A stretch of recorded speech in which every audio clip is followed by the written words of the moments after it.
Bonjour et bienvenue à la minute de formation offerte par Actualisation. Cette semaine, nous allons voir le Noble Purpose. L'objectif est de se familiariser et être en mesure de mettre en place un Noble Purpose dans son organisation. Rechercher un but, un sens, une finalité, surtout dans son travail, est sujet d'actualité.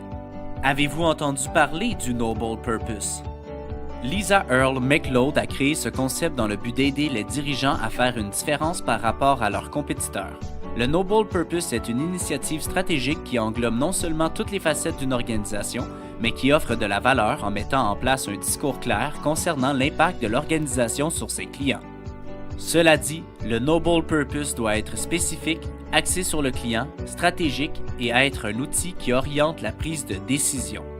Les organisations qui visent un objectif de satisfaction de la clientèle surpassent non seulement le marché, mais offrent également un meilleur rendement aux actionnaires et obtiennent plus d'engagement de la part de leurs employés. Il est à noter que le Noble Purpose n'est pas considéré comme de la philanthropie, un programme de bien-être de ressources humaines ou un slogan.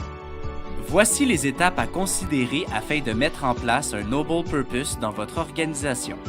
Premièrement, réfléchir à votre Noble Purpose. Afin de découvrir quel est votre Noble Purpose, vous pouvez vous poser les questions suivantes. Comment faites-vous pour faire une différence? Comment faites-vous cette différence par rapport à vos compétiteurs? Dans vos meilleurs jours, qu'aimez-vous le plus de votre emploi? La deuxième étape, prouvez le Noble Purpose. Cette étape consiste à créer un récit, des données et des exemples convaincants de l'impact de votre objectif autant sur les affaires que sur les personnes. Il s'agit également de personnaliser le discours en tant que leader. La troisième étape, activez le Noble Purpose. Cette étape consiste au lancement du Noble Purpose entre les services et identifier l'impact que chaque département ou service aura sur les clients. Afin qu'il y ait une internalisation de la stratégie, chaque individu devrait être en mesure de relier le Noble Purpose à son rôle et à ses aspirations pour leur travail. Quatrième étape, faire connaître votre Noble Purpose. Cette étape consiste à gagner de la visibilité auprès de tous ses clients en exposant chaque service aux clients et à l'aide des histoires, des visuels, de la visibilité des clients réels. Par exemple, mettre sur les murs des photos de clients réels. La cinquième étape, intégrer votre Noble Purpose. Ceci implique la création d'un système en intégrant votre Noble Purpose dans toutes les fonctions.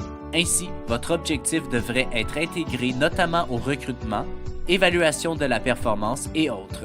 Bien que cette étape se veut d'être un processus séquentiel et long, elle permet finalement la création d'une entité autonome. C'est ainsi que se termine la minute de formation de cette semaine. On se donne rendez-vous la semaine prochaine. Rejoignez-nous sur notre site internet au www.actualisation.com ou contactez-nous au 514-284-2622. Actualisation, formation et conseils depuis 1970.